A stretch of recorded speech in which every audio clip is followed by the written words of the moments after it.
No, sir. I've quit drinking. You've seen the error of your ways. No, I just can't afford it. That's cute.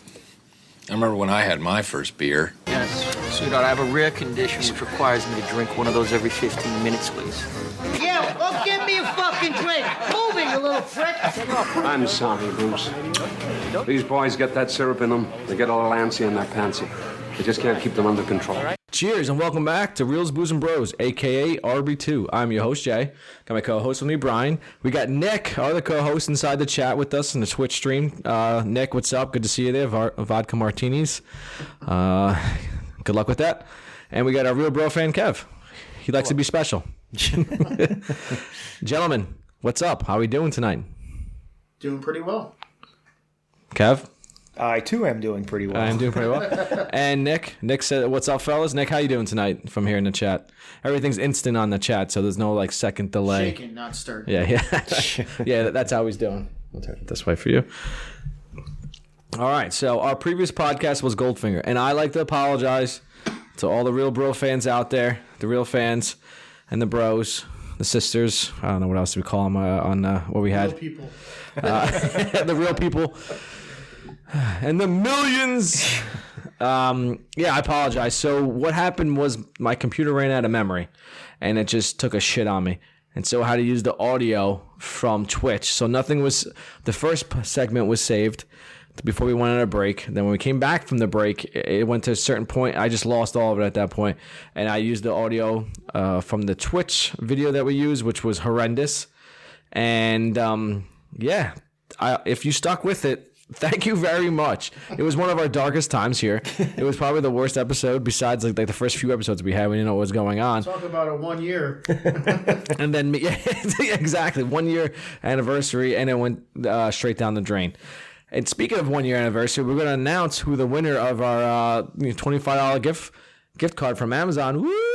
Yo, you guys we just broke the bank, man. I hope you guys enjoy. Christmas will be great. Drum roll. Yeah, a little drum roll. So actually, you had to follow us on Twitter, Instagram, and on Twitch. And out of all those three, we're gonna go with he should be over here in the chat. I'll be meeting up with us later. Someone named Tree Kicker. Congratulations, Tree Kicker. You won the $25. We'll send you an email with the code and everything that's there. So I hope you enjoy. Maybe get something nice, little special for Amazon on there. All right. So, speaking of last week, Goldfinger, what do you guys think? Well, the podcast cut out when we all agreed that Oddjob is the best character. So. Nick, was Oddjob the best character? I think Nick, I'm going to say let's get back into the Twitch chat and see what he says. Nope. Just that, a big nope. I think he writes some more, curse words in there, but I don't think you can. So I might have the family friendly on there. And so, yeah, I don't want to go too far into Goldfinger, but enjoyable. Pussy Galore, fantastic name. Plain simple. So, moving on. This week we're doing the Pierce Brosnan one, Goldeneye. But before we move on to that, let's go on with the booze. I brought the booze this time. I think last week I did too as well. I decided to keep the Woodford Reserve in there because bourbon is just fantastic. And this is We Want the Gold from Icarus Brewery. This is the one that I wanted to get for us last week, but I was not able to. So it's a IPA, Imperial Indian Pale Ale. It is 8.1% alcohol by volume, and this is fantastic. Let's see. Copiously dry hopped with El Dorado, Mosaic, and Columbus. That's not Christopher Columbus? I don't know. Very good. He did come for gold. As Nick says, it's a solid beverage. I love gold. So we have to see Brian. Nick, what do you think about it? Nick, what do you got? Brian's still drinking. I think he just finished his. So, yeah. Not the whole thing. Jesus. I mean, I do like this beer.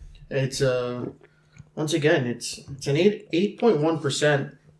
I think we're just used to these by now, so I'm not feeling anything. But I mean, the night is young, so. But it is a smooth beer. You got no any extra little taste or hops. Any of that little kickback you get after some of them. This one's just smooth. I feel like Icarus does a good job with that. They never really have an aftertaste on their beers, so they definitely do it right. So. Nick agrees with you. He's yep, very, very smooth going to the draft. Solid beverage. Indeed it is. So, Kev, what do you think about this beverage? Honestly, from having it, I feel like this is probably one of the best beers that we've had on the podcast. You think so? I think this tastes really good, actually. Yeah. I'm enjoying this quite a bit. Yeah, I could agree with that. There's one more in there with your name on it inside that fridge over there. So. But no, we say every single time it doesn't taste like it's that strong, and it doesn't. But it's still, you can kind of get that like kind of hoppiness at the end for a little bit for the most part. But yes, this is really smooth. I like whatever the flavor is. I don't know what Columbus is supposed to taste like, but he tastes delicious. Tastes like freedom in America. I don't know. Yeah, so I mean, this is really good. I'm actually I can't remember every beer we've had on the podcast when I've been here, but this is definitely one of my favorites. This is real smooth. Real smooth. Very nice. Okay, moving on. So, background on the movie of Goldeneye. So, Goldeneye is a 1995 spy film. Didn't know that. It's the 17th in the James Bond series produced by Eon Productions and the first to star Pierce Brosnan as the fictional MI6 agent James Bond.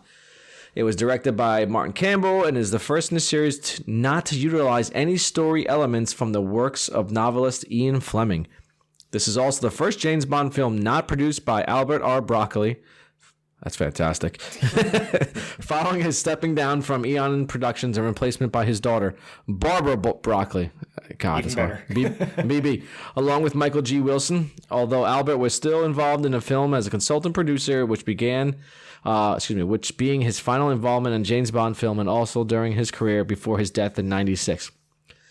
The story was conceived and written by Michael France and with later collaboration by other writers. In the film, Bond fights to prevent a rogue ex-MI6 agent, Sean Bean, from using a satellite weapon against London to cause a global financial meltdown. Okay, let's see. And the film was also released after a 6-year hiatus in a series caused by legal disputes, during which Timothy Dalton resigned from the role of James Bond and was placed by Brosnan.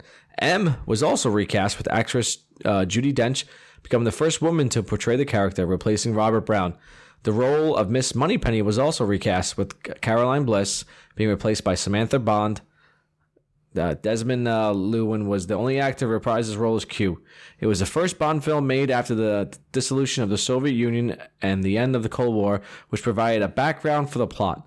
Principal photography for Goldeneye took place in the UK, Russia, Monte Carlo, and Puerto Rico. It was the inaugural film production to be shot at Leavesden Studios, the first Bond film to use computer-generated imagery. Goldeneye was also the final film of the special effects supervisor Derek Medding's career and was dedicated to his memory.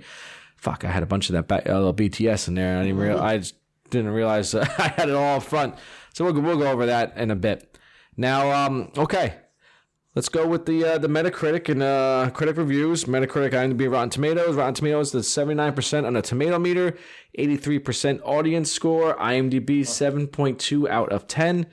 Metacritic, so the meta score 65 out of 100. User score 6.9 out of 10. This is what we got for the reviews. Nick, I'm going to go to you in the chat. Put yours up there. I'll read it out and see what you thought of this while we go to you gentlemen first. Brian? I know you love this movie.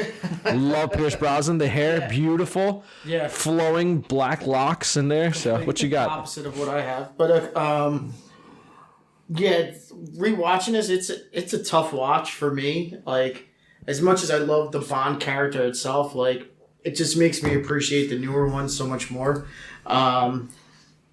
Pierce Brosnan, like, what do you do? 3 Bonds, right? Like, No, I think he did 4. 3 or 4. This is probably his best one, and like this one is just so fucking outrageous. Where I'm just like, oh my god. So like my score for like this is probably like a 7. I mean, it's got a decent story. I do like Sean Bean as a bad guy. So I don't know if it's like. It's like the first time we get introduced to Sean Bean, because this is like kind of like foreshadowing his career later on, where he like somewhat is a good guy in most of the movies. This is the first thing I can remember him from. Yeah, right. Like where he's somewhat like a good guy. The first Lord of the Rings movie is like 3 years after this. It was like 99. 99. Was it that long after? Yeah. Nick has a question for you, Brian. How is this more outrageous than the newer Bonds? Just the first scene alone, jumping into the goddamn plane. So jumping off the cliff from a motorcycle into the plane. Yeah. Okay. Right there, right then and there. Like, I'll go with Brian on this. I don't think the new Bonds are any more outrageous than a lot of things that happen in this one. No, they're really not. Like, the more you watch it, it's kind of more realistic and of what could happen. You know, like some of it, like he's fighting on a helicopter. Okay, that's a little bit crazy. Like, but like certain things. This is the one we were talking. He grabs the helicopter in this. Yeah, it's just completely outrageous with some of the stuff. Like, you're just like, holy shit. Maybe because I was like 12 at the time when I first saw this, I was like, this is so cool. But like now rewatching, I'm like, not so much. But is this also? Now I was trying to think back. Is this right after Pierce Brosnan was technically the bad guy in? He's not even the bad guy, but he was the ex-boyfriend. In Mrs. Doubtfire. It's after that. Yeah. So now all of a sudden we had to take him as Bond.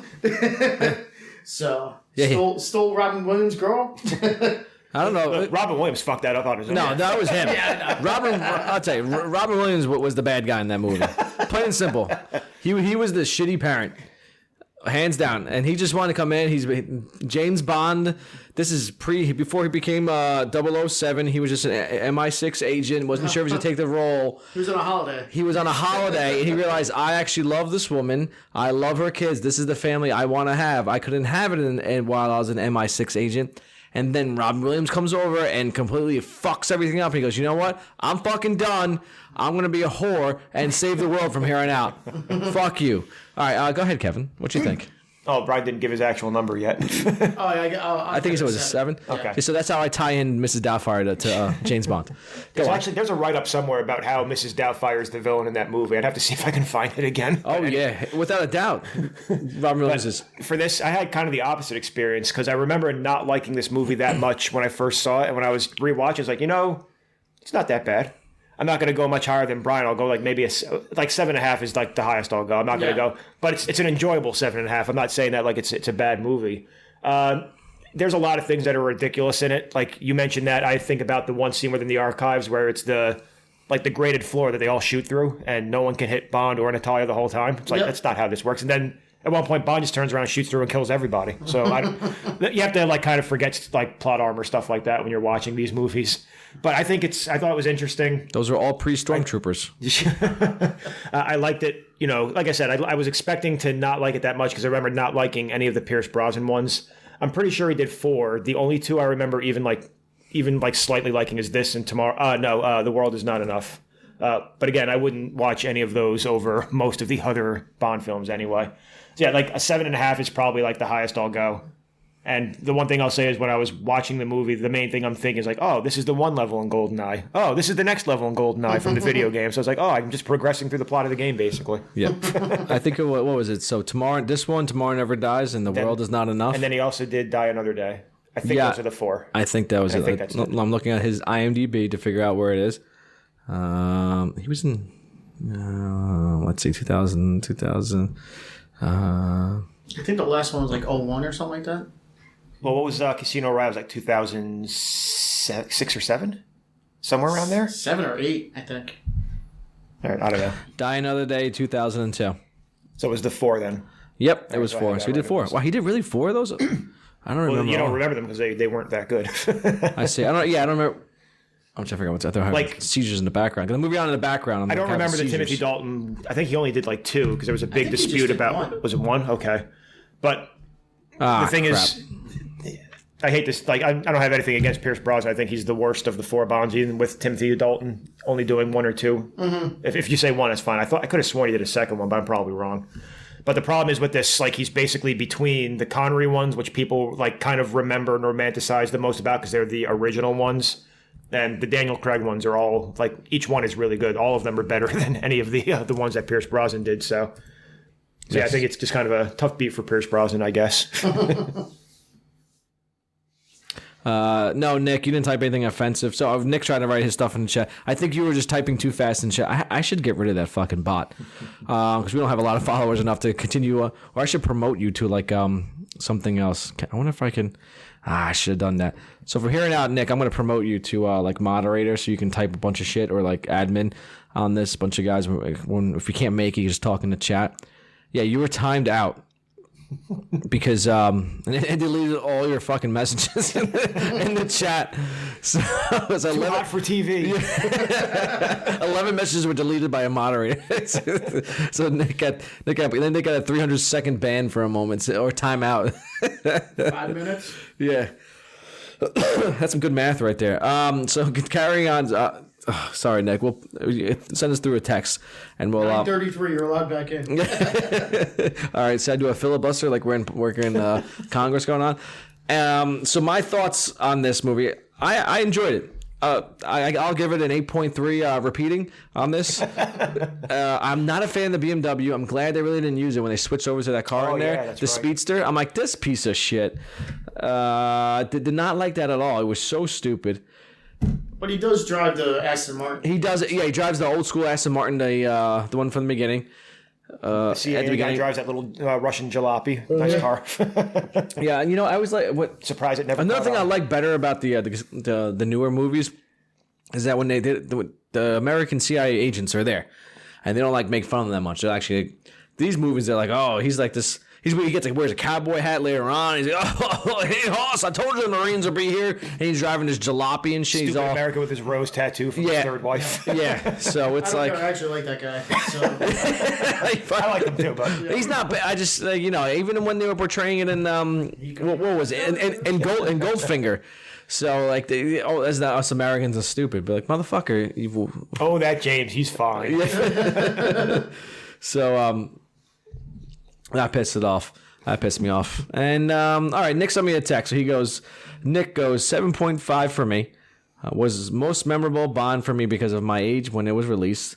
The weird thing was I felt like every scene should have had a hand with a gun, but that might be from how much time I spent playing the game. Just like Kev, I kept remembering scenes because of the game too. Where's the grenade launcher? Yeah. Next, everyone's like, "Shot! You can't be Oddjob." Oddjob shows up in this. He's the shortest character. It's cheating. And you don't want to play at Jaws. He's too tall. Big target.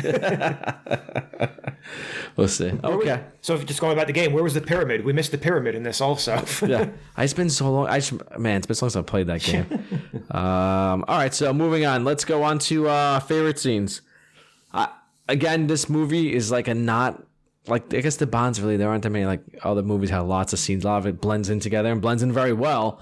It transitions very nicely. So I'll go with mine first. I say the opening scene, again, before the iconic ballad, of the movie, which was Tina Turner, right? And this one we said Tina Turner. Very nice. Tina Turner. So it just still not a great song. Yeah, no, they're so fucking stupid. It's just as good as the Goldfinger opening scene. Who wrote the song, right? I don't know. Michael Jackson? No, Bono. Bono? Oh, shit. Oh, Yeah. so. And then the guitarist is the guy who plays. What's his name from the group? Edge? I don't know. Is it Edge? Is that the bass player? Yeah, I think so. He's the one playing. So, but they let Tina sing it. Okay, very nice, Cleo. And so again, for the opening scene, I liked it. Interesting. I love how he's doing his spy stuff in a crate. It's very over the top on this one, but I don't care. I love that shit. We said for the last one also, like every Bond film just starts with him just doing spy shit right off the bat. Right off the bat. It's like, so this is just to reassure you, this is what Bond does. He's a spy, he's doing his stuff. And I like the idea we have the 006 shows up. You're like, that was the first time I think you ever meet another. Because like you always thought it was 007. Your name. Yes. You're a number. Yeah, you're always like, all right, this guy's 007. What happened to 1 through 5? Well, yeah. So it's cool as hell. 1 through 6, I should say. And then you think of like 007 just jumped off a cliff with a motorcycle into a plane. Like, can 006 do that blindfolded? Yeah. Then 005 can do his hands be tied to his back, and then so one can just move space and time as well. He's basically Thanos. Yeah, basically he just does a snap and. Let's see. Work your way up the ranks. Yeah. Okay, we got a nice text over here from Shane. In case you guys didn't know, I was kind of a big deal playing that game. Love that shit on N64. All right, thanks, Real Bro fan Shane. And let's see what other next scene. I want to say the Ferrari chase scene with on the top. Meeting M, the new M. I like her a lot. Judi Dench. Yeah, She's fantastic. she's such a perfect cast for this role. the bean counter. And I want to say also, I love the weapons R&D lab with Q. I like Q a lot in this movie. I thought he was hysterical with the shit that he. It's only 5 minutes. I know, but I it was such a good scene with everything that's going on. Shooting the rocket launcher out of a fucking cast. What else? Yeah, no, skiing, hunting, and I love everyone else in the background just has dumb shit happening to them. The one guy in the phone booth with the airbag, and then what was it? They're wheeling him out. He's stuck. And the tank chase scene. Then the guy's he's just like swigging the whiskey the entire time as the tank is following. This guy's gonna be hammered by this. Yeah, I'm like this guy's. He's Russian. That's water for him. It's probably vodka. Yeah, I'm sorry, the vodka they got going on. So those are my scenes. Very tough to go on. So, Kev, what you got for us? Just to jump off what you just said, I don't really like chase scenes, like car chase scenes at all. But that's probably one of the reasons why I was watching this. I kind of forgot about that scene. It's like, this is actually really cool, the tank chase scene. So, again, that was awesome. We already talked about that. So, I'll bring up for different scenes. Any scene where Xenia is having sex with someone, fantastic. Or is just pantomiming it or whatever's going on. Yeah. So that's just great. So she has the first scene with the one guy that she crushes to death, which if you say you can't breathe, that means you can. And if her legs are wrapped around her waist, his lungs are higher, so how is he necessarily being suffocated? But anyway, we don't have to worry about She's that. like an MMA fighter. Yeah, she got a fantastic triangle. So there's that. I do like the one scene in like the Monument Park. So that's where Bond meets Trevelyan, where he first sees that he's alive again. So I think it's an interesting scene. I thought that happened much later. I thought a lot of the movie was not knowing that 006 was still alive. It's basically halfway in is when you see, oh, no, he is still alive. So I like the kind of confrontation between the two of them there when he first realizes he's there. I'll go with the interrogation scene, and then it's kind of leading up to the chase scene. So right before then, when they bring both Bond and Natalia in for interrogation, and then they're running through the archives, and then it leads into the tank chase. And then just one more I'll point out is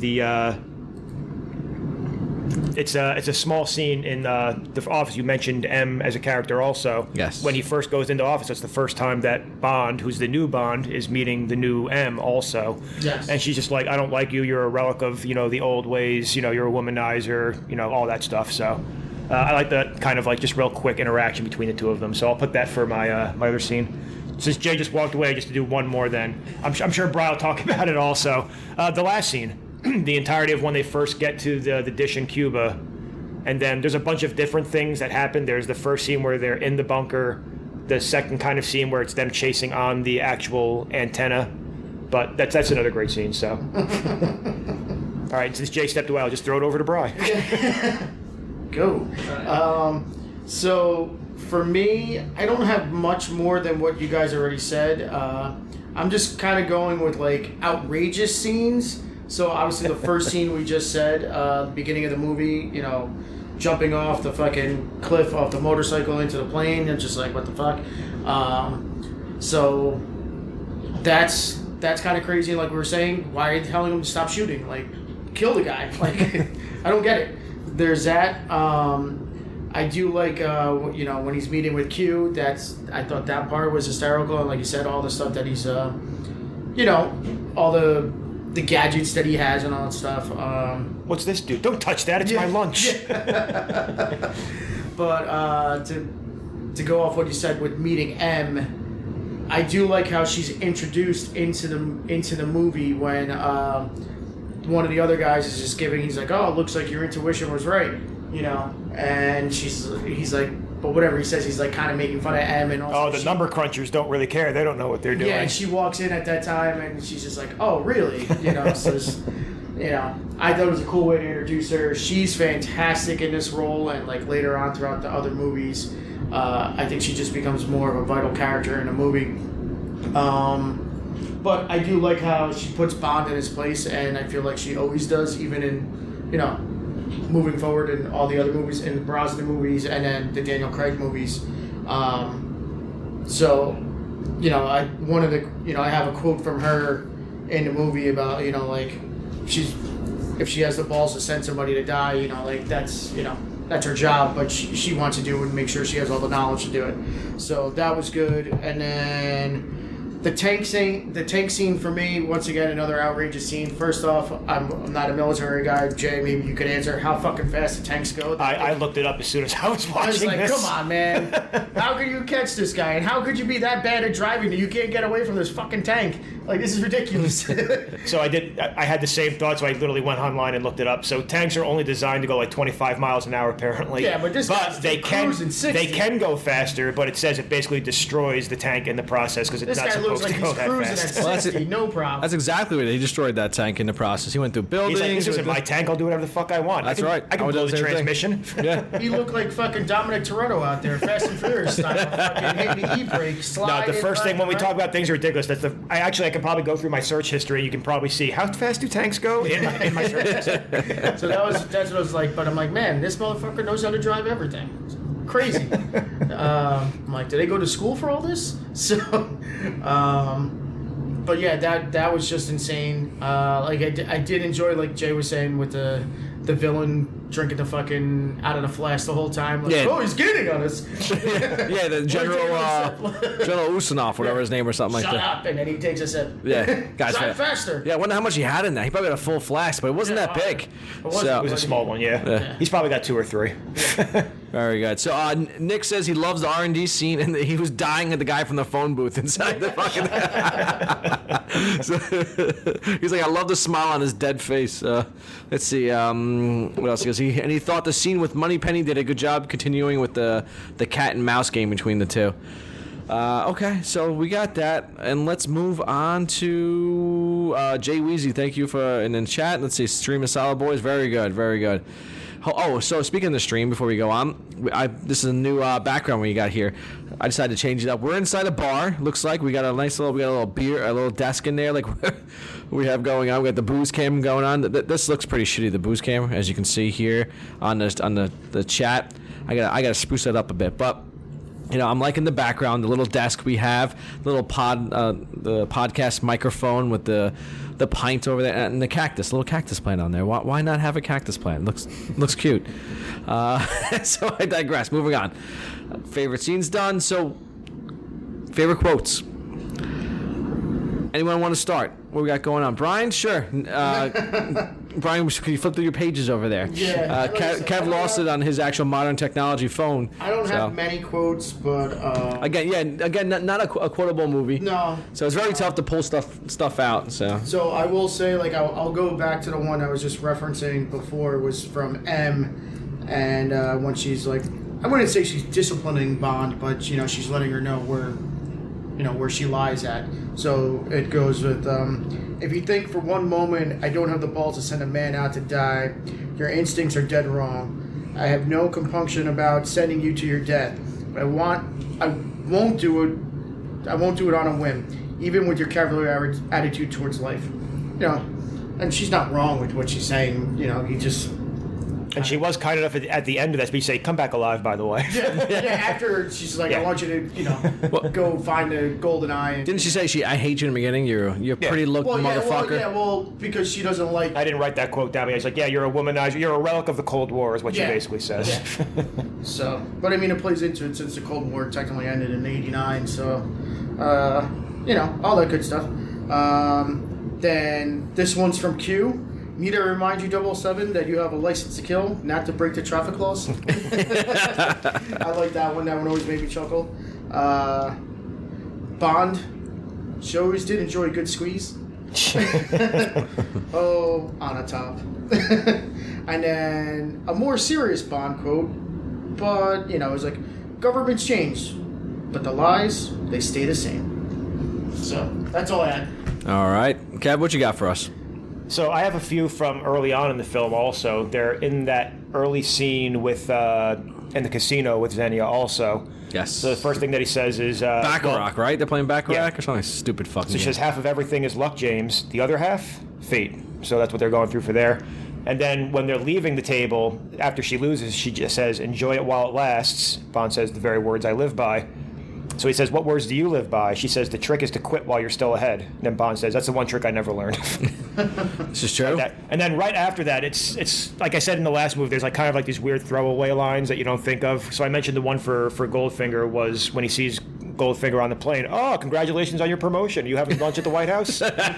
So in this one, in that casino scene, he's talking to Zenny and he says, oh, well, when you guys are forging stuff, French license plates don't start with L or whatever it is. He's giving the whole thing about how she knows that she's full of shit, basically. Yes. So she looks at him and goes, well, what rank do you hold with the motor vehicle department? Yeah, I remember that. And then I think he says Admiral or something like that, and then Commander. Commander, and then the next person's introduced as Admiral. This is Admiral, who I squeeze later. So when you talked about like weird government stuff, it's actually right before the government's change. Government's change, the lies stays the same. We're looking at the satellite pictures, and James asks, "Are these pictures live?" And M goes, "Unlike the American government, we prefer not to get our bad news from CNN." Yeah. So that's a good one too. So I only have basically one more, and it's the Trevelyan speech about like James Bond's character in general. I don't have like his whole thing going over why he's doing everything because I didn't think it was that interesting when he's explaining that they're stealing the money, it's going to collapse the markets, everything like that. Yeah. But right before that, after he tells him that, and James is trying to tell him, like, oh, this is a terrible idea, whatever. So he says, oh, please, James, spare me the Freud. I might as well ask you for all the vodka martinis that have silenced the screams of all the men you've killed. Or if you find forgiveness in the arms of all those willing women for all the dead ones you failed to protect. England is about to learn the cost of betrayal, inflation adjusted for 1945. So it's kind of like a nice put down on Bond. It's like, oh, well, what the hell do you care about? All these people you've killed and women you fucked over for years. It's like, I'm going to do what I want now. So there you go. Yep. So they're all out for revenge one way or another. It's like you said, there's not a lot of quotes that are in there. There's like small like quips here and there. But when I was thinking about the reason why I think this movie doesn't do as well, I think Pierce Brosnan as Bond is trying too hard to be like funny or like clever. Where it seemed like it was more natural in other films. I feel like we could be able to do something like we pick our top 5 like innuendos from like Connery, Brosnan, and Daniel Craig and see who has the best ones. Like Connery. Connery, hands down. It would literally just be the fact that Pussy Galore's name is Pussy Galore. Yeah. Yes. So Nick says, funny how after all the gunfire, General Osimov was afraid of the gas tanks. Yeah. The pleasure, I'm sure, was all mine, from Bond to Onatop. And I'll trust you'll stay on top of things. It was Moneypenny? Moneypenny. So I'll trust you stay on top of things. Yep, that's exactly. Yeah, I have that one as well. That's one I liked. It was like, good night, James. There he is in the phone booth. I trust you'll stay. Yeah. As we have the movie on in the background, there's a guy in the phone booth that was stuck. For mine, I like Q. Don't touch that. It's my lunch. Get the big ass Hoagie sandwich, which is actually about to happen soon. Let's see, and there's the one, Caroline. I enjoyed a spirited ride as much as the next girl, but who's that? Oh wait, the next girl. As Onatop shows up next. Let's see, what you got, Kev? No, I just forgot. In the first bunker scene with Boris, when he has the password with the bikini-clad woman, basically. And yes. I don't know the one woman behind her that she shows it to. Yeah. And she just goes, he wouldn't know woman if one came up and sat on his head. Yeah. Yes. Damn slugheads. Let's see, got another one for James Bond. I am invincible. They always said the pen was muddier than the sword, talking about the bomb pen. See, Miss Moneypenny. Someday you'll have to make good on your innuendos. Miss Moneypenny, the Bond, as they're flirting back and forth. Oh, the tension, the sex tension is fantastic. Let's see, Miss Moneypenny, get me a. Oh yeah, we'll try yours, Brian. As you can see by the boost cam, I'm done. Get our next camera. So M authorizes you to observe Miss Onatop, but stipulates no contact without prior approval. End transmission, Moneypenny. Good night, James. I trust you'll stay on top of things. I love a good pun. So that's what I got for quotes. As I said, there wasn't much. That was what he had. And that's what we're going to be for right now. We're going to take a quick break. We're going to come back and finish the rest of this podcast with our usual movie awards, movie quotes, a little BTS. Hopefully we make it through this round and nothing gets fucked up. And we'll let you know what the next beer is. Go ahead. Open the beer. Open the beer. Quiet. Who gives a shit? It's Reels, Booze, and Bros. We talk about the movies. We drink the beer. You can obviously hear the beer. Hold on. There we go. Oh. And then go. If Nick can do it through the not that fucking close to the microphone now. Make sure. We'll make sure. This is like it's like old school earmuffs. All right. I'll just put it next to it while I'm pouring now. No, it's not making any noise. Whatever. Just resulting in shitty pour is what that's doing. I see. All right, so let's take a quick break. we will be back. Stick with us. We'll talk in the chat, and we'll come back. All right.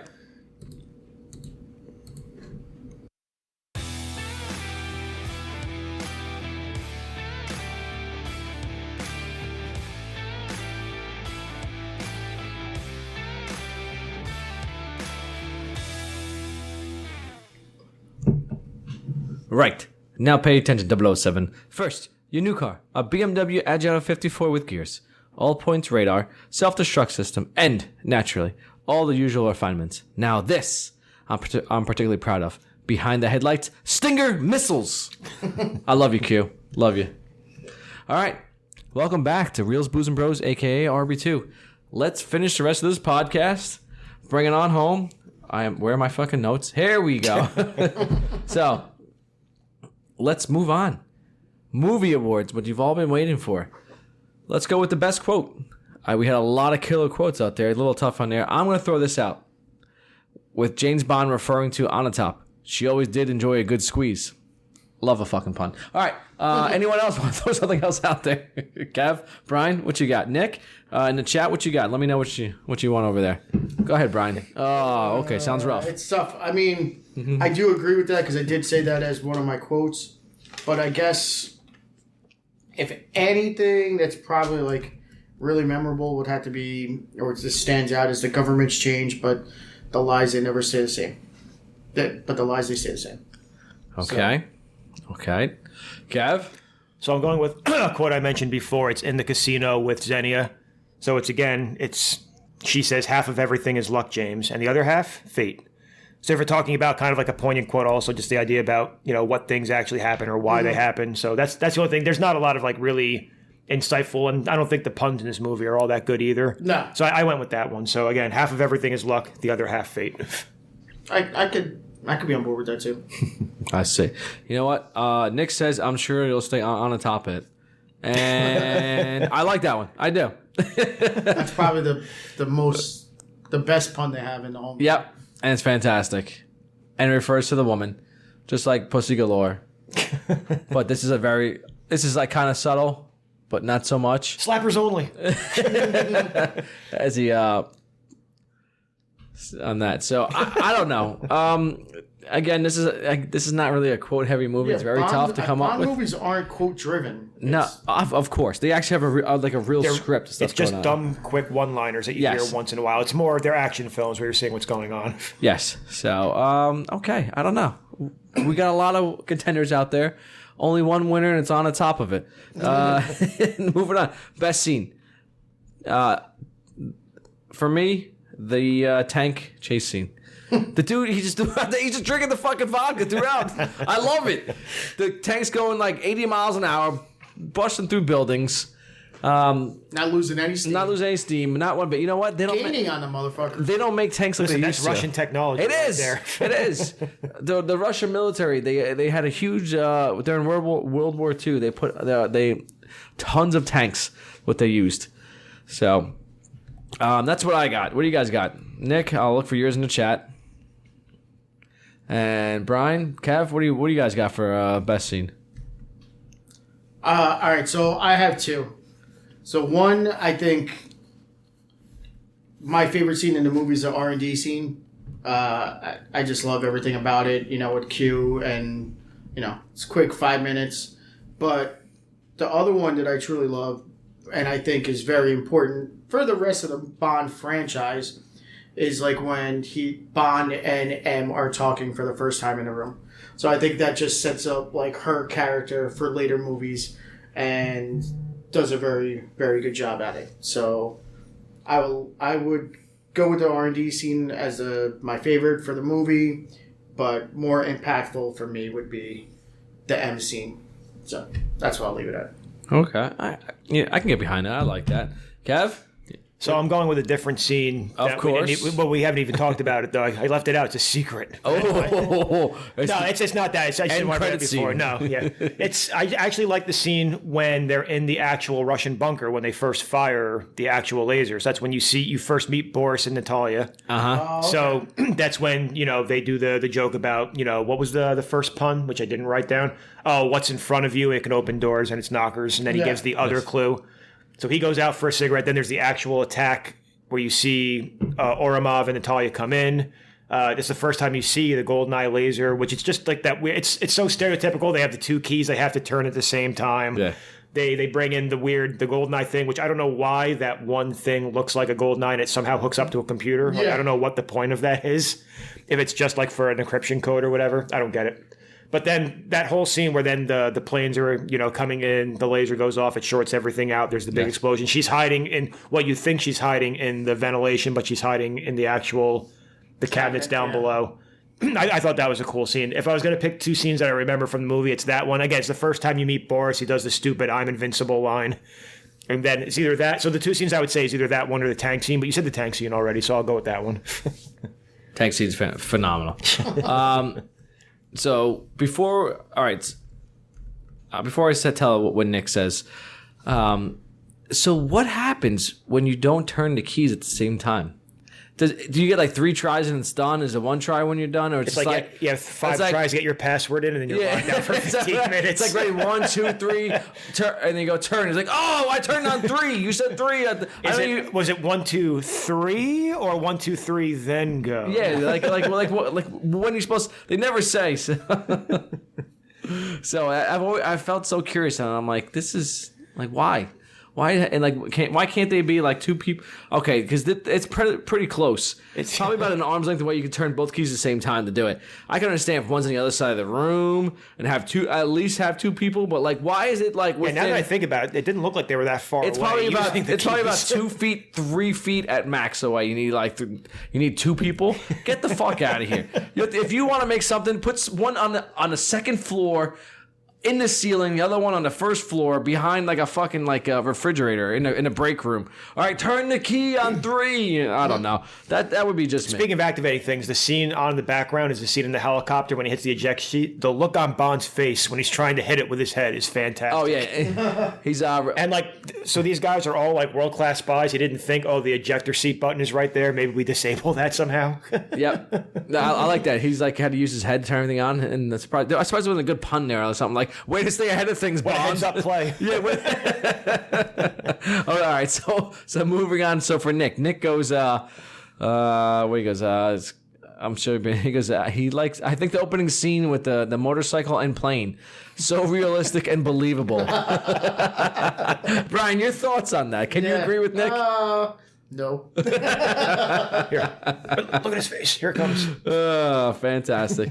Let's see. Nick goes, the other side of the room is too far. By the time you hear it, it'll be too late. I guess what I'm talking about for the keys and things like that. But I'm just saying, if you really want to make something that's like with 2 people, put like at least one on a good... The other side of the room?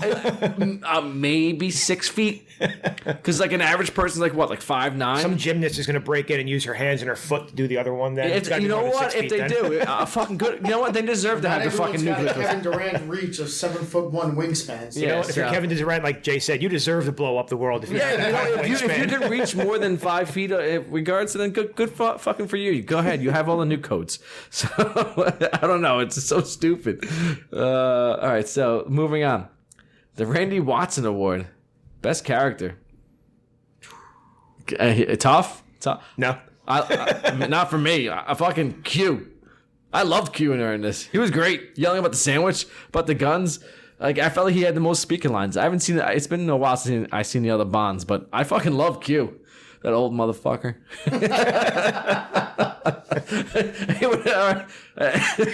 Anyone else? All right, so I'm just going to throw Xenia, favorite character in the movie. What? Fantastic. Are you fucking serious? I'm 100% serious. You're fucking... God damn it. This is like my odd job. It's like me and the... Listen, the secondary villains are all the best character, I guess. No, then. they're fucking not. She's hot as hell, and she kills people. She fucks people to kill them, so good for her. That's one way to do it. I'm on board. I'm going to have a two-part answer again. A two-part. M sets up her character for later on in the movies, so I love her demeanor for how she becomes the rest of the movies. But if I'm going to pick just for this movie, I'm going with Wade. Because he just does not care what fucking Bond says. And he just keeps calling him a different name every time. He's like, hey, Jimmy, you want to hand me that wrench over there? Hey, Jimbo. Yeah. Just every time he talks to me. Just takes first uses a sledgehammer to do something with the screwdriver and just fucking takes and just slams on the engine. Up, we're good to go. He was the perfect comic relief in this movie. You and your stupid Brits. Who gives a shit about them code words anymore? Yeah, exactly. So it was he was just funny in the role that he had, and just I love the fact that he called him a different name every time. So. Jimbo. Yeah. Hey Jim, you wanna hand that over here? All right. Yeah. So that's what I'll go with. I'll go with Wade. I see. So Nick chimes in with, I want to see Moneypenny, but Q was great. I agree with Kev too. Femke was hot. I mean, great. Both are good. Both are good. Both are good. Hot and great. Hot and great. Listen, she was attractive. The girls are attractive in the Bond movies. So I don't know. She sucked. Plain and simple. Moving on. Adrian Balboa on the top. I hate you. It's so fucking worthless. I'm enjoying that whenever I pick a favorite character, someone has to say it's the worst character in them. So Onatop, does she technically, because we don't, I mean, I guess she's dead, but does she survive and make it to the U.S. and then she's in Rounders?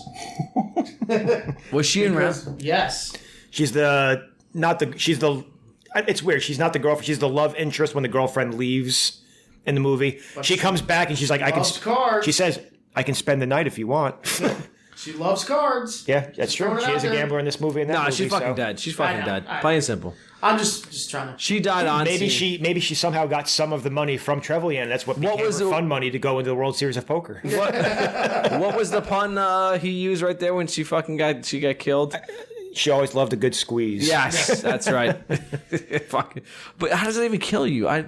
It's got to be the pressure. Yeah, like if the helicopter is pulling her, she's pressed against it. The straps have to be compressing her chest against the tree. She's in between the tree that's split. Yeah, I get it. I'm just trying to. I don't know. I feel like she would be. You would have thought blood would be popping out. She would break and then go through and then she'd. Listen, helicopters can't be that heavy. James Bond just grabs onto one like it's no problem later on. He flies away with it. He doesn't pull it down. So it's not like he's trying to hold it like Captain America and fucking the Winter Soldier's like. Nah, Civil War. Was it Civil War? Yeah. Yeah. What kind of Captain America fan are you? Yes, it is. What the fuck you mean? It's in Civil War. What when? I'm just gonna say I don't remember, so you guys can fight. Yes. Yes. Yeah, he was captured. He was going. Say I'm right. All right. I'll go back to him. I'm right. I know. Let's see. When the podcast is over, we're laser removing Jason's Captain America tattoo. You're not worthy of the shield anymore. It was okay. So Nick says Boris, traitor and a tool. He was for worst character. Yeah, worst character. Yes. Yeah, Boris. Yeah. Yeah. He's a guy I want to punch in the face every time I see him. I had somebody else, but I feel like he was for a computer nerd. I feel like he's like an easy target, I guess. But he plays the role of being a loser nerd well enough. I'm going with it. We're talking about stupid accents. Did you guys know Minnie Driver is in this movie? Yes, yeah. Bitch. I'm going with her. She's the lounge singer singing "Stand by Your Man." Yeah. Oh, that's who fucking. I was wondering. When I saw it, I didn't realize. I looked at it, I was like, "Holy shit, that looks like Minnie Driver." So I had to look it up, and sure enough, it's her. So this is what you did to get the fucking. And Bond even says, "Is someone strangling a cat up there?" Yeah. Who's strangling? Stand by your man. Oh, that's a great. Like, why didn't we say who's just strangling a cat or skinning a cat? Yeah, he's like, "Who's strangling the cat up there?" That's my mistress. that is my mistress. I'm going with her. When I was like, I didn't think anyone was terrible in this movie. So like, even though I know like we're not supposed to like Boris, he's like a loser, but for that type of role of like computer hacker, he's the perfect kind of loser for that role. So I bought it at least. She goes from there to Harvard Bars. Yeah. Nick's a little upset about the computer nerd talk. I like him. He fits the role fine. And he goes, and it's tough for him to say because he's a huge Alan Cumming fan. He was great in Spy Kids. So, great reference. Anyway, so that's what we got for, I don't know, I guess for... Slugheads. For worst character. I am invincible. Yeah. So... there we go. The tank chase scene's on right now. I love this. Well, this is the thing. They're all shooting through the floor. No one hits them. And you're going to see Bond is going to shoot through the floor and kill all of them. So you know it goes. Yeah. It's not. Well, actually, the guy shoots first. He sees him first. This right through the floor, no problem. Yeah. Then there's this guy who was able to like shoot through the floor and at him and miss completely. So. Maybe because that guy was shooting. And if they're missing Bond because he's ahead of the bullets, then why is Natalia not dead? Because she's behind him. So the only way I can think about this is that they're literally shooting from their hip, while Bond's shooting from his shoulder. He's not aiming down sights, but it's higher up. So. All I know is I'm just saying for Shane, who's out there listening, they're in the archives right now. That was the best multiplayer level in the Goldeneye. The hidden doors. That's right, Shane. Oh, fumble on the play. There goes my phone. I was going to text you, Shane. Let's see what we got on that, but let us know. All right, little BTS behind the scenes. And here comes the tank. So, computer graphics were used to create the famous gun barrel opening, making this movie the first in the James Bond film franchise to use CGI. All right, several changes had to be made to the script during production because the plot was virtually identical to... Anyone want to guess? Goldfinger? A movie that already came out? In 94. Which was being released at the time, which it came out in 94 True though. Lies? Yes! Wow. Oh, wow. Yeah, great fucking guess, It's in bro. 94. That's the only thing I could think of. I was thinking of the plot, so I wouldn't have gotten it. Yeah. I was thinking about cyber weapons. Nope. So, True Lies, it's a dirty bomb that they're basically going to set off, right? Like an improvised nuclear weapon in Miami. Yeah. Yeah. I don't remember. I just remember the jet on the side of the building. Yeah, that's when they're at the top. And then, But I just remember there was a bomb, is what I thought. I didn't think it was like Yeah, it was a nuke. not an EMP. and then I guess I should say. who's the female, the wife? Jamie Lee Curtis? Yeah, she's like doing this. The Striptease dance. Yeah, no, do Carrera? it sexy. So that's all I remember from that. Okay, so first completely original James Bond movie without reference to any Ian Fleming novel or short story. At the time the script was being written, the producers were under the assumption that Timothy Dalton would be renewing the role of Bond.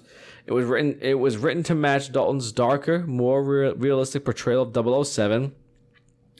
And let's see, the most successful James Bond movie since Moonraker, 1979. Jaws. How do you think about that, Brian? The most successful movie since Moonraker. Since Moonraker. I'm sure that Daniel Craig was. Yeah, I'm pretty. Yes, but at the time, yeah. All right, so I would have to know like when the movies came out. Like I can't remember. So There was like a 6-year gap or 7-year gap between 6 year. the last Dalton one and this one. No, Yes. between I don't know how it works for box office and stuff like that. no, but I'm just saying when Moonraker that was Roger Moore, right? 79. Yeah, that was Roger Moore. And then Dalton was probably the next one, and he was like. I feel like Dalton was in 2. I don't know. He was supposed to be in this one. The one show was going I on. thought he did But, like, it was a 6 year because of what was going on. I don't know. So there could be like years of So it's only There's also anticipation for this one then because there's a while between Bond films. If there's only one movie in between, then it's like, oh, okay, how is it that difficult to be the most successful since? You know what I'm saying? So Yeah. Well, I'll look it up while you guys talk. Okay, so moving on. I'm not saying this is horrible. I'm just saying it's just whatever. All right, so Paul McGann was the original choice for the role of Bond after Liam Neeson turned down the role. He would have been cast in the role had Pierce Brosnan turned down the role. And that's what I have for BTS. There's more, but I don't think it was that much. Liam Neeson turned it down. And Turned it down. No, so Paul McGann was the original choice for the role of Bond after Liam Neeson turned Roger the Moore role. did 4 more films after. He would have been Moonraker. cast Sorry. in the role had Pierce Brosnan turned it down. So it came Liam Neeson. So He was actually. I have him down as 4th choice. Pierce Brosnan. Was he? That's all I got. So what do you got for there? This is what I got. For that, hold on. Let me go back. I had it in a Sure. different note. So I did have that Liam Neeson was offered the role first, and he passed on it. Mm-hmm. I had 2 more people who were offered. I think Liam Neeson would have been a good Bond also. Just thinking about the Taken movies, basically. It's similar. The first one, there's no chance he would have been a good James Bond. Hugh Grant was offered the role. No chance. Grant? Hugh Grant. He was offered the role. The other one, which I could see, I don't know. It's weird. Mel Gibson. Are you serious? Yeah, I'm dead serious. Holy shit! So they were offered the role, and they all passed on it. But here's the thing: they wanted Pierce Brosnan originally. He was going to take over for Roger Moore, but he was busy doing something else. I don't remember what it was. Pierce Brosnan had some other thing, so that's when they got Timothy Dalton. So they already knew him, and that's why they eventually went back to him also. But what I'm looking at, it says they offered the role to Liam Neeson, Hugh Grant, and Mel Gibson, and all of them said no. But Mel Gibson's not British. I'm just telling you what I saw. He was offered the role. So. It's like offering I don't know, like John Cena. Well, that's No. our guy. Well, hold on. Actually, now that I'm looking at what I have, it says they negotiated with both Mel Gibson, Hugh Grant, and... so imagine Hugh Grant becomes Bond. No way. Well, what was he doing before that? Well, apparently he was probably banging trannies in his car. That's what he got busted for. Well, that's fine. He was still, was he like 4 weddings and a funeral at that time? That's probably before this. Yeah, that's probably his biggest film. So... He was like a romantic comedy guy. Yeah, so just imagine he becomes Bond. What kind of type of movie career he has after that? Like, there's no way he can go back to being the fucking guy and like a romantic comedy guy after Bond. How Probably can you? not. It's all just straight action from here on out. Liam Neeson, there's no difference. He just goes around killing people in every movie he's in, so it doesn't matter. Yeah. Well, he went from Schindler's List to fucking he did other stuff besides Taken too, but. Yeah, but he's also in Star Wars. Only the first one. The first one, yeah. Qui-Gon. Well, yeah, the prequels with Qui-Gon Jinn. Phantom Menace. Qui-Gon That was Jinn. 97. Yeah. Yeah, somewhere around there. 1998. Nick Well, Grayson. that also brings up a point of our guy, The Rock, said he would like to be the next Bond. If they had Mel Gibson, if they wanted Mel Gibson in the '90s, then The Rock can, without a doubt. He's not going to be No, Bond. not one bit. I don't agree with that. So, and as Nick says, wow, guess The Rock has a chance. So, you know what? Let's next segue. Can The Rock make this movie better? I say make him Boris. We just want The Rock to be... I am invincible! We want him to be the nerdiest character in every movie, basically. Just jacked. The only thing I could think of was just make him one of the random guys having something terrible happen to him in Q's lab. So he's the guy in the phone booth. Or there's another guy where they have there's a parachute that shoots out from a car thing where he's part of it also. Serious question. Can The Rock fit in a phone booth? Maybe. Yeah. He can squeeze in. It'll make it that much funnier when the airbag goes off. The glass probably breaks. And then when the glass breaks, Stone Cold Steve Austin runs in the room and saves him. He pours beer on him and shit and leaves. So, Brian, your thoughts. Can The Rock make this movie better? No. As much as I love The Rock, I feel like I say no on a lot of these movies. I don't know if he makes the movie better. That's why I just gave him the comedic role of having something unfortunate happen to him in Q's lab. Yeah, I can't even picture him anywhere else. Maybe he's 008 and he just runs in real quick and he's just like, hey, so does that mean we move up a spot? Yeah, seriously, that's actually a great question. So 006 So if 006 is dead, Bond becomes 006 and The Rock becomes 007. Yeah, there you go. So there's your promotion. Something along those lines. Do we move up a spot? That's the part with the greatest thing. Is the whole thing we need? Unanswerable question. I can't remember the name. Oh, it's like the Kingsman. Do we need a new Galahad now? We have to replace all these people. Yeah, it's true. Oh, actually, yeah, you're right. Which was fucking also good. Yeah. Nick says no for making it better on The Rock. So, all right, thank you, Nick. And let's see. So, should there be a sequel franchise TV series? I don't know. Should there be? Nope, absolutely not. Absolutely not. 25 movies later. Yeah. Should there be more with Pierce Brosnan? Obviously, there are 3 more after this. Things like that. I'm surprised they haven't done any Bond film where they've brought back a previous Bond, like an actual Bond, just for some weird reason. Let them play the villain. Yeah, they have Trevelyan as 006 here, so why not have Pierce Brosnan be, or I guess now when Daniel Craig steps aside, have him be the villain somehow. I guess you can't picture Bond as being a bad guy, I guess. Can't. But you know what?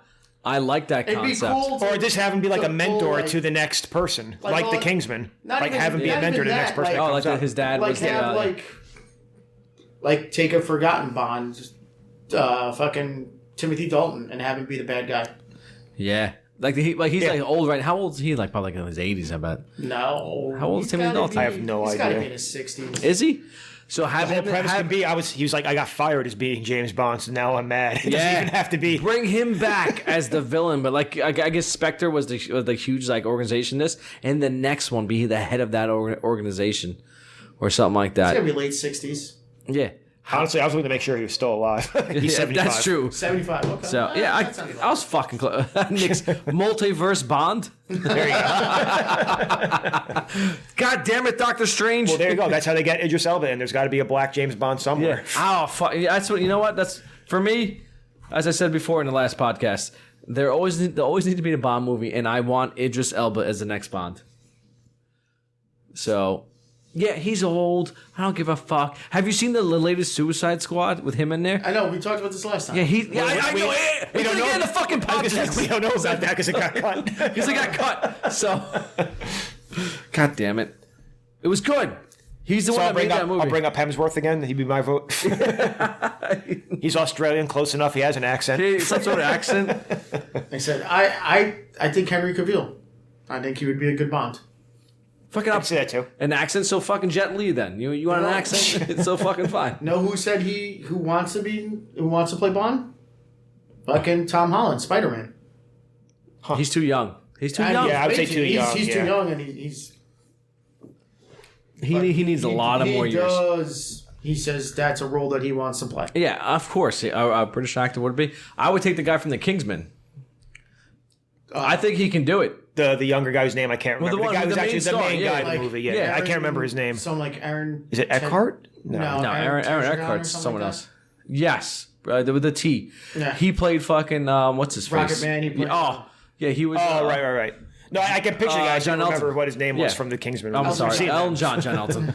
John Elton for us, for us Americans. No, I mean, but Elton because John, he already phenomenal. played the spy, and the Kingsman movies were. He's fucking probably too awesome. old now, but also from the Kingsman movies, Colin Firth would have been a good Bond, also probably. But he's probably He's a too old. bald-headed guy, right? No, he's the original guy that's training Yeah, the he's new guy. Galahad.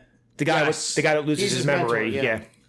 Okay, yeah, it's been a He while. would have been a good better Bond. Bond than fucking Pierce Brosnan, definitely. Well, not only Pierce Brosnan, but the fact that they said Hugh Grant, like Oh, for people that were looking for Yeah. at the time, yeah. at least he's believable as a badass. So right now, since Daniel Craig is done, let's do this. Who should we wait? Actually, should we wait to the next one? And, Yeah, we could probably wait till and the next cast. So a casting what if and who? Idris Elba. Who should be the next Bond? All right, so we'll wait. I don't want to go over time on here.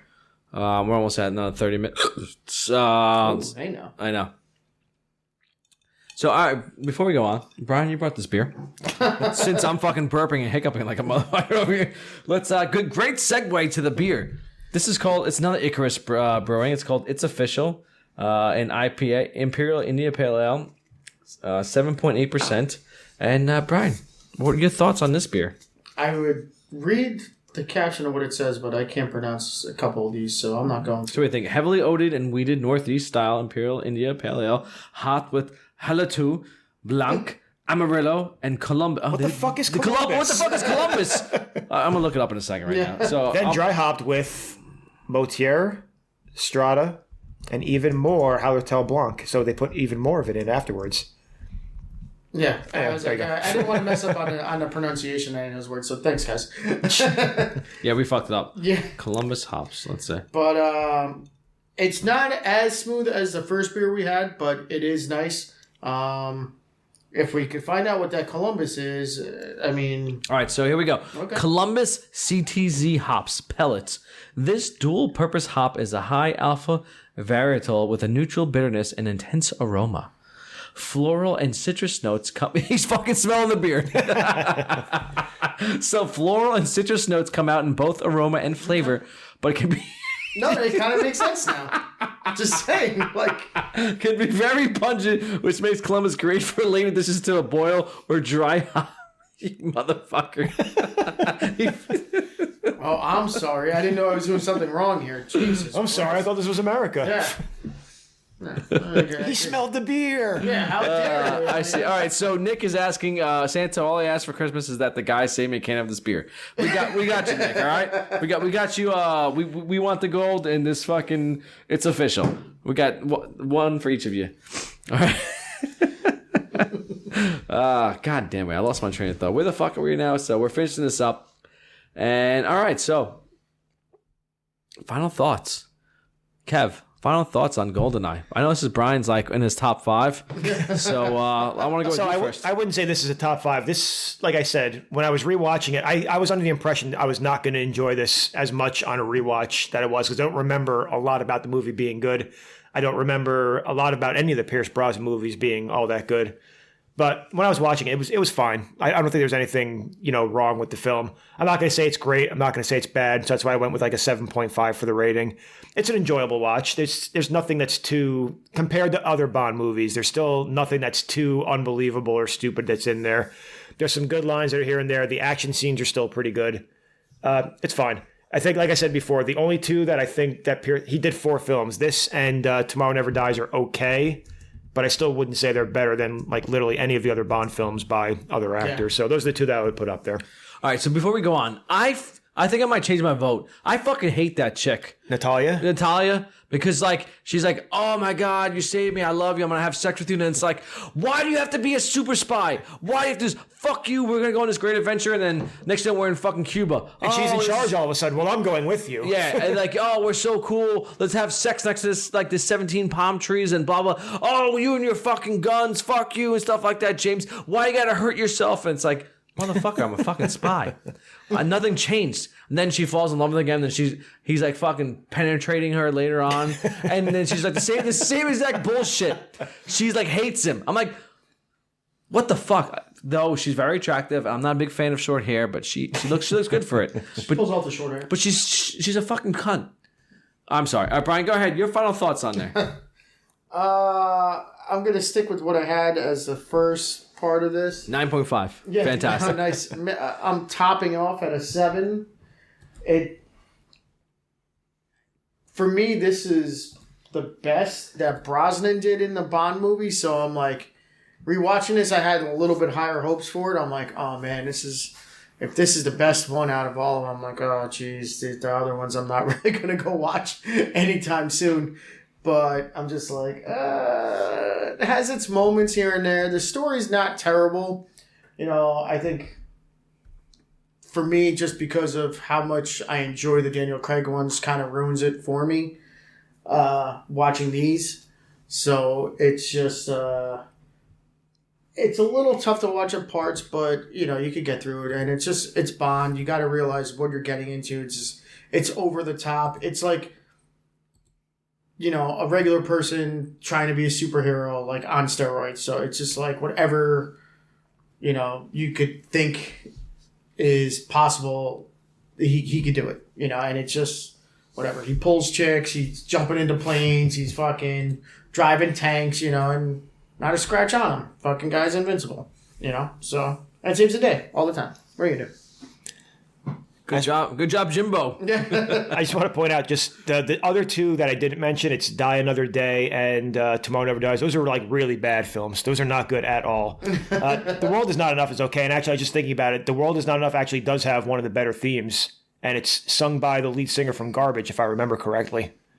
Oh. Actually, not a bad theme. So again, this one and The World Is Not Enough are okay, but I think I think the other two films are so bad that it just drags everything else down. They're really bad. So before one of them had Halle Berry in it. That was I think yes. Die Another Day. Die Another Day. She was kind of Tomorrow Never Dies is Terry Hatcher. I don't know. So. I'd have to look at it to see. Exactly. I know she's one of them in his movie. Yeah, I think it's that one because Denise Richards is the one in The World Is Not Enough. That's the last one, right? Yeah. I don't think that was the last one. I thought that was the second one. I don't know. Like I said, I don't care about these movies enough to know the order. By the way, the scene that's on the TV right now when you're talking about hating her, watch where the camera pans to when she walks up to him. It's like a gratuitous crotch shot of her when she walks up. So I notice and it's look. Oh yeah, and it just stays right there. It's like this sarong is talking to me, and all right, that's all I want to point out. So yeah, thank you. So for my final thoughts, I liked it, very enjoyable. I fucking love his beautiful hair, beautiful, thick, black locks. Just a slight hint of gray at the top there. Slight, mesmerizing. And what else? Does he have blue eyes? I don't know. The hair has got me. And for all the Pierce Brosnan films, all I can remember is this scene with the opening scene where he's jumping into a helicopter. Then somehow it fast forwards to whatchamacallit, Sean Bean with like a fucked up face. Then it fast forwards to him being chased by a laser in the Arctic or something. And Halle Berry pops up at the end, and that's all I remember. All right, that's not what happens. Not one bit, but that's all I remember. And god damn it, there she is again. She just slapped him. She's more. Like, I hate you. I hate you. I hate you. Why do you got to be this super spy? Let's have sex. I slap you. Put a baby in me. Yeah. So I hate her. You know what? I'm changing it. On the top, you're good to go. You have a purpose.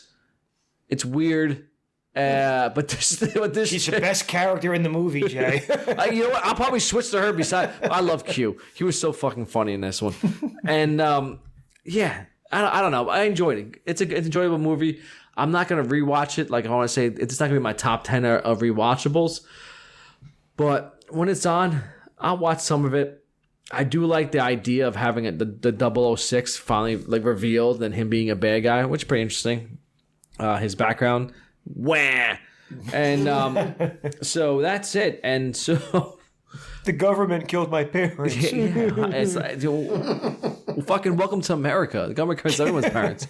So, actually, no, the dad killed himself and his mother. Is that what happened? Yeah. But it was because of the whole interaction with everything. Yes. Well, whatever. Anyway, so the government kills parents. Yeah, it happens. Government. Yeah, because every government's fucking great in every country. Anyway. That's it for this episode of Goldeneye. And our next episode is gonna be Brian. I'm gonna let you pick right now. Pick it. I thought we settled Skyfall. Skyfall. Well, I'm making sure. Okay. So Skyfall, Daniel Craig, and Nick said. He goes. Let me reiterate this. Nick. Excuse me. Excuse me, before I go on, Nick says, good movie. That's definitely the best Brosnan Bond. Which one's Halle Berry? That's called Foreplay. He goes, Brian and I are going to literally fight about Daniel Craig being Bond. He's overrated. Wow. Oh, wow. I wouldn't agree with that. And I said Thunderdome, which is like, I'm very excited. 2 bros enter, one fucking bro leaves. Daniel Craig is probably the most intimidating Bond. As far as like actual physical ability is concerned. He's the most realistic Bond you've ever had. Oh, shit. If there was one Bond I was going to fight to the death, it would not be Daniel Craig. Oh, shit. It'd be like Pierce Brosnan. It would be Pierce Brosnan. See, he's so flimsy. Roger Moore's definitely some cunning son of a He's bitch. tall at least. He's got the reach. Yeah. Once you get Timothy Dalton, I don't know enough about. He might not be a great fighter either. So. But no, Daniel Craig would fuck people up. That's a broken kneecap immediately right there. All right, so I want to say thank you for tuning in on the Twitch chat. And have you seen that picture of him on the beach? My goodness, that's the open at Casino Royale, right? On the beach. Yeah, it's like fucking. He's like cock and balls just hanging out in that. It was a blue. It was a blue. That 007 has MMA was like boy experience. shorts. I want no part of that. So we hope you enjoyed our review as much as we enjoyed drinking this movie. And I said our next episode will be Skyfall. And if you want to be part of the Reels, Booze, and Bros, aka RB2 podcast, check us out on our website at reelsboozebros.com. And check us again, this Twitch channel, RB2 Podcast, Twitter, RB2 Podcast, our YouTube. It's there. Again, thank you for everyone who joined us. And that's it, ladies and gentlemen. Let's see. Pretend you don't know what color the bathing suit was. Listen, I want to say it's baby blue, Nick, for Daniel Craig. No, I thought it was black. Was it black? No. No? I don't know. All right, before we end the stream, I'm going to look it up right fucking now. Give me a second. Someone talk. No dead air. Let's see. Daniel Craig. So in the beginning, there were dinosaurs, but they got big and fat, and they turned into oil. And then came the Arabs, and they all bought Mercedes-Benzes. I can't remember the rest of the speech from Airplane. Tell me everything that happened up to this point. Oh shit, I'm right. It's baby blue. Is it blue? It's baby blue with a fucking black trim on top. Well, congratulations at staring at Daniel Craig's crotch too much. God damn it. That's the greatest trivia I know ever. All right, and that's where we ended out on that one. Thank you. Cheers.